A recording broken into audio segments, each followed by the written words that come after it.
Fala, amores e amoras, tudo bom com vocês? Professor Tiago na área.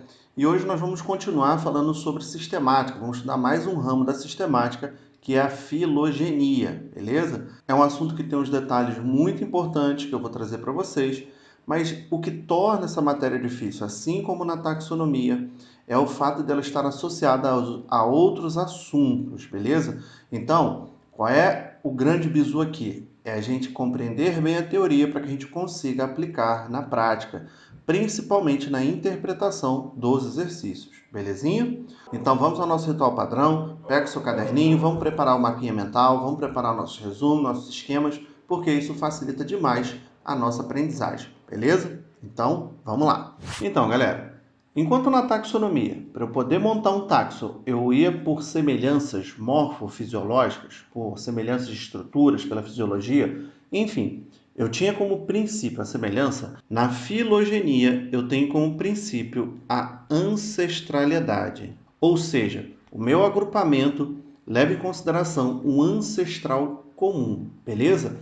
Eu posso dizer, de um modo bem simples, que a filogenia ela determina as relações ancestrais entre as espécies. De uma certa forma, a filogenia ela vai dar validade aos táxons, ela vai dar validade aos grupos taxonômicos, beleza? Então, vamos anotar isso aí. Determina as relações ancestrais entre as espécies, certo? Então, a filogenia ela vai se basear na ancestralidade entre os seres, belezinha? O estudo filogenético ele foi proposto por Willi Henning. Essas árvores filogenéticas nós também podemos chamar de cladograma. Daí a ideia de uma classificação cladista, beleza? E é o alvo do nosso estudo hoje, que é o cladograma. Antes da gente falar do cladograma em si, a gente precisa determinar um conceito muito importante, que é o conceito de espécie. Por quê? O conceito filogenético de espécie, então olha só, lá na taxonomia a gente fez o conceito biológico de espécie. Então esse aqui é o conceito filogenético. O conceito filogenético de espécie é o seguinte: é o menor grupo de populações que dividem um ancestral comum. Então, eu vou caracterizar uma espécie na filogenética como o menor grupo que compartilha um ancestral comum. Vou fazer uma pequena representação aqui de um clado. Ó. E aqui eu já vou começar a provocação. Beleza? Então, olha só. O que eu vou chamar de espécie? Aqui eu tenho uma espécie. Por quê? É o meu menor grupo de população que compartilha um ancestral comum. Beleza? Essa é a definição de espécie no conceito filogenético. Belezinha? Muito tranquilo isso. Outra coisa que tem que ficar bem clara para a gente são os processos de especiação. Galera, especiação, de maneira bem simples, é o seguinte: é a formação, certo? Formação de novas espécies. Eu não vou entrar no detalhe aqui dos mecanismos de especiação, das inúmeras formas de especiação, porque não é o assunto da nossa aula. O que eu quero mostrar para vocês aqui é o seguinte: eu tenho a cladogênese. A cladogênese, grava essa palavrinha aqui, ó, é ruptura. Na cladogênese, eu vou ter a ruptura, eu tenho a formação de uma nova espécie, de uma nova população, beleza? Por isso, a especiação propriamente dita. Na anagênese, eu tenho o surgimento de novas características ao longo de um tempo, ao longo de um período, e esse surgimento pode se dar de N formas também. O mais clássico, mutações, outras que também possibilitam o surgimento de novas características. Recombinações gênicas, por exemplo, permuta, certo? Crossing over, são termos que estão muito associados à meiose e também à seleção natural, beleza? Então, cladogênese, lembra, ruptura. Anagênese, nova característica, belezinha? Isso vai ficar bem claro já já. Dá uma olhadinha nessa imagem aqui comigo. Observa só a anagênese. Aqui eu tenho uma borboleta e observa só esse tracinho amarelo aqui, e o tempo vai passando e o traço amarelo ele some. Não se esqueça de um detalhe, galera. Quando a gente pensa no surgimento, a gente também tem que pensar no desaparecimento de certas características. O processo evolutivo, ele não, nem sempre ele vai trazer uma característica, ele também pode sumir com uma característica, beleza? E isso também é um processo evolutivo. Por quê, galera? Porque a gente tem que tirar da nossa cabeça que evolução é se tornar mais forte. Evolução é um processo que deixa uma população, uma espécie, um grupo mais adaptado, mais adequado. Esquece isso de que evolução é a sobrevivência do mais forte. Evolução é a sobrevivência do mais adequado, do mais adaptado a uma determinada situação, beleza?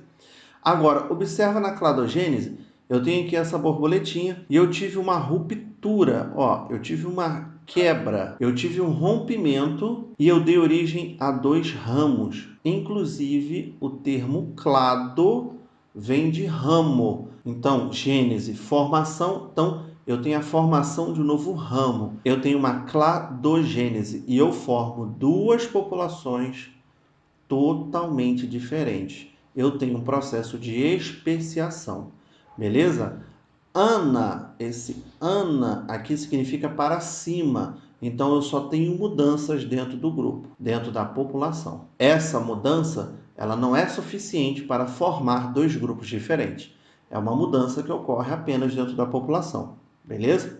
Tranquilo? Então vamos seguir. Grupos taxonômicos. Olha só, galerinha, nós temos definições muito importantes dentro da filogenia, que é o seguinte: grupos monofiléticos. Olha só, são grupos que incluem todos os descendentes de um ancestral comum exclusivo. Eu sei que falando assim fica difícil de entender. Calma, que eu já vou trazer um exemplo que nós vamos aplicar todos esses conceitos e vocês vão ver que é bem tranquilo. Grupo parafilético, olha só, para, ao lado. São grupos de descendentes de um ancestral comum que estão inclusos vários descendentes, porém não todos. Então, um grupo parafilético é um grupo que eu tenho o ancestral comum, mas eu não tenho todos os descendentes desse ancestral comum, beleza?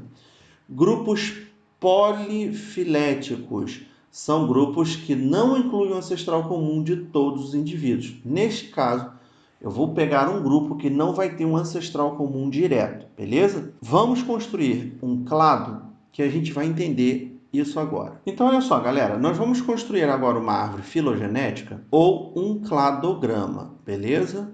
Então, a gente vai formar um cladograma. Para isso, eu trouxe como exemplo o seguinte: eu tenho uma lampreia, um leão, um falcão, um jacaré e um robalo. A lampreia, galerinha, é um tipo de peixe, é um nome comum dado aos peixes ciclostomados, ou seja, são peixes que não têm mandíbula, beleza? Então aqui, ó, eu tenho a lampreia, um tipo de peixe, leão, um mamífero, falcão, uma ave, jacaré, um réptil, robalo, um peixe, beleza? E observa o seguinte: o 0 indica que o animal que a gente está estudando não possui a característica.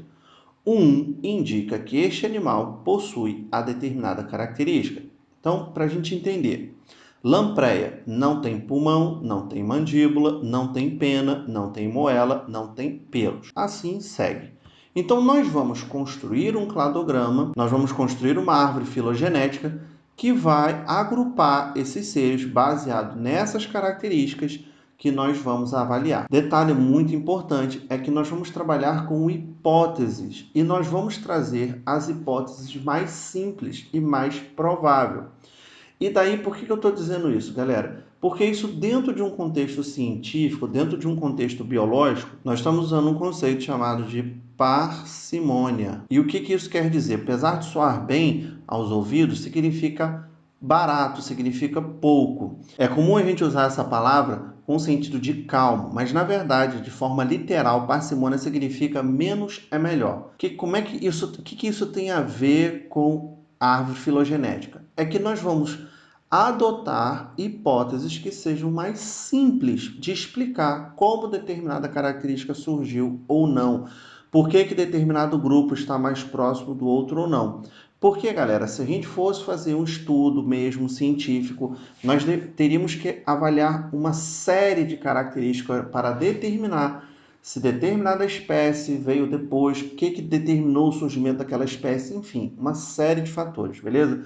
Então, isso aqui é apenas para a gente exemplificar a construção de um clado e os elementos importantes que tem dentro deste clado, beleza? Tranquilo? Então, vamos lá. Eu vou deixar essa tabelinha aqui no cantinho para a gente não perder ela de vista. E a partir daí, a gente vai construir o nosso clado. Primeira coisa, galera, que a gente tem que prestar atenção é que a lampreia ela não possui nenhuma característica das que a gente vai analisar. E isso vai fazer com que, vou puxar aqui, ó, ela está conectada ao nosso clado, mas ela vai ficar à extremidade dentro da árvore filogenética.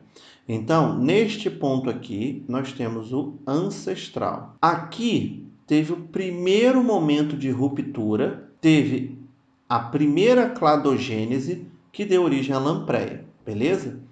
E eu vou puxar aqui a outra ramificação que vai dar origem a todos os outros seres. Por que eu puxei a lampreia para a extremidade? Porque a lampreia não possui nenhuma das características que nós vamos avaliar. O segundo passo é a gente avaliar as características que é comum a todos os seres. Você já vai entender por quê. Então vamos olhar aqui, ó. Mandíbula, o leão tem, o falcão tem, o jacaré tem e o robalo também tem. Então, mandíbula é uma característica que todos esses seres compartilham. Então, galera, olha só. Eu vou colocar a mandíbula aqui, ó. Aqui foi o surgimento da mandíbula. E eu posso afirmar que todos os seres que surgiram depois possuem mandíbula. Então, aqui está o meu robalo. Por que eu tive que colocar a lampreia destacado aqui? Porque a lampreia não tem a mandíbula. Essa característica a lampreia não está compartilhando. Por isso ela está destacada. É fato. Tem um ancestral comum que liga lampreia, robalo, leão, falcão, jacaré, mas a característica mandíbula a lampreia não compartilha, mas o robalo compartilha e os outros seres também. Bom, mas por que eu coloquei o robalo e não coloquei um outro animal qualquer? Porque eu estou analisando um conjunto de características.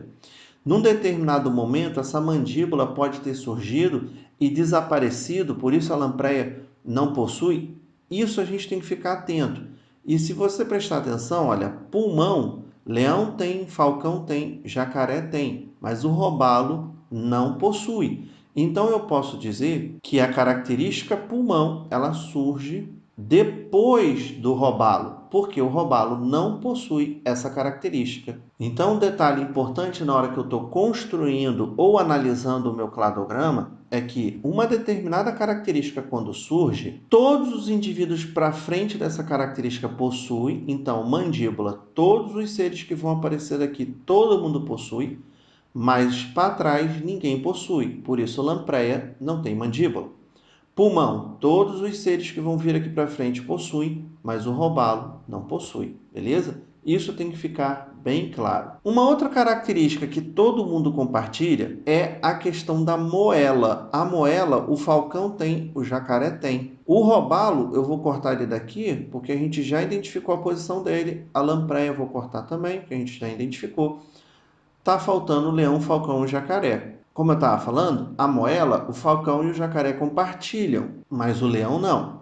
Então, olha só. Possivelmente, como é uma característica que só dois integrantes daquele que a gente está analisando compartilham, eu posso supor, e preste atenção no termo que eu estou usando, eu estou supondo, a gente não tem como afirmar isso, que o falcão surgiu aqui e o jacaré é uma ramificação aqui. E a moela, como é uma característica que só esses dois animais compartilham, ela surge aqui. E aí a gente vai para imediatamente uma outra característica que é a pena, que só o falcão possui.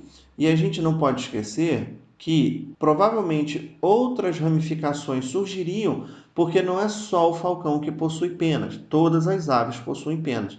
O falcão, galera, ele está representando aqui para a gente as aves, beleza? Para ficar bem claro. O jacaré está representando para a gente os répteis, beleza? Então, Observa aqui, ó, a moela, o jacaré compartilha, o falcão compartilha. Penas, somente o falcão compartilha. E aí eu posso já conectar aqui pelos, que só vai aparecer no leão, que está representando os mamíferos.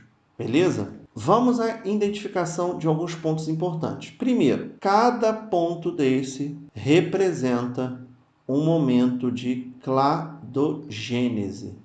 Cada ponto desse representa uma ruptura. E este ponto nós vamos chamar de nó. Então, nós temos um nó aqui, um nó aqui, e um nó aqui, e um nó aqui.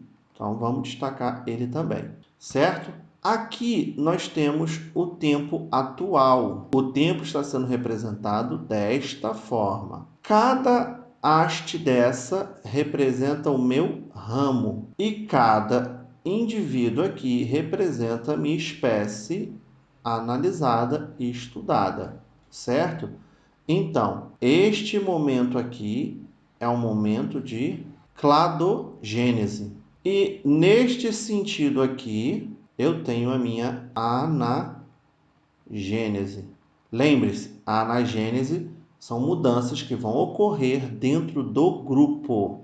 Então, aqui eu tenho a minha anagênese e, claro, estendendo a todos os ramos aqui que a gente analisou, certo? As características que nós analisamos, mandíbula, pulmão, pelos, moela, penas, são características derivadas. Então, também podemos chamar de características apomórficas. O que são características apomórficas? O que é apomorfia? São características derivadas. Neste sentido, a característica ancestral é chamada de plesiomórfica. Recapitulando, porque é muita informação. Apomorfia são características derivadas. Mandíbula, pulmão, pelos. Tiagão, derivada da onde? Da característica ancestral, que é chamado de plesiomórfica. O que poderia ser a característica ancestral neste caso específico que nós estamos estudando? A ausência de pulmão é uma característica plesiomórfica. A ausência de mandíbula é uma característica plesiomórfica. São características ancestrais. Tiagão, como eu vou saber isso lá na hora da minha questão? A questão vai te dar, o texto vai te dar, beleza? Aqui nós estamos partindo do princípio que a característica ancestral é a ausência dessas características, beleza? Print na tela, porque eu vou trazer mais informação sobre esta clade que nós estamos construindo. Então, olha só, com a imagem mais limpa, vamos identificar aqui os momentos de nó que vai determinar o ancestral comum. Então, aqui, aqui, aqui. Galera, cada ponto desse representa um ancestral que é comum a um determinado espécie. Então, olha só, aqui neste ponto, eu tenho um ancestral que é comum ao falcão e o jacaré. Aqui neste ponto, eu tenho um ancestral comum ao leão, o falcão e o jacaré. Aqui neste ponto, eu tenho um ancestral que é comum ao robalo, ao falcão, ao jacaré e o leão. Aqui neste ponto, eu tenho um ancestral que é comum à lampreia, ao robalo, ao falcão, ao jacaré e o leão. Certo? Então, veja só. Grupo monofilético é o grupo que eu pego o ancestral comum e todos os seus descendentes. Então, aqui eu tenho um grupo monofilético, certo? Observa que eu consigo montar outros grupos monofiléticos dentro do meu cladograma. Grupo parafilético é um grupo que eu pego o ancestral comum, mas eu não pego todos os descendentes desse ancestral. Observa que, neste caso, o leão ficou para fora.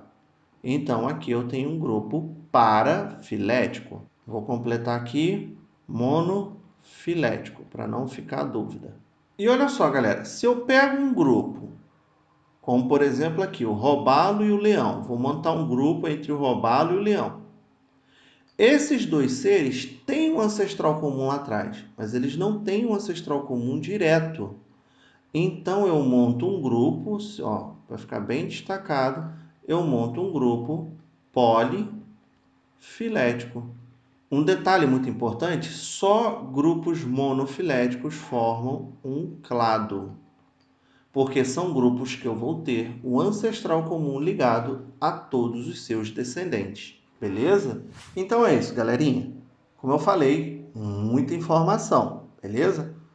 Print na tela, esqueminha. Lembra, professor aqui, Tiagão, coloca para vocês um mapinha mental de todo esse conteúdo, tranquilo? Além disso, você também tem um forms para você treinar esse assunto, que é muito importante, tem caído bastante nos concursos, Enem, os vestibulares regionais, como por exemplo aqui da UERJ, vocês sabem que eu sou do Rio, e ele vem associado a outros assuntos.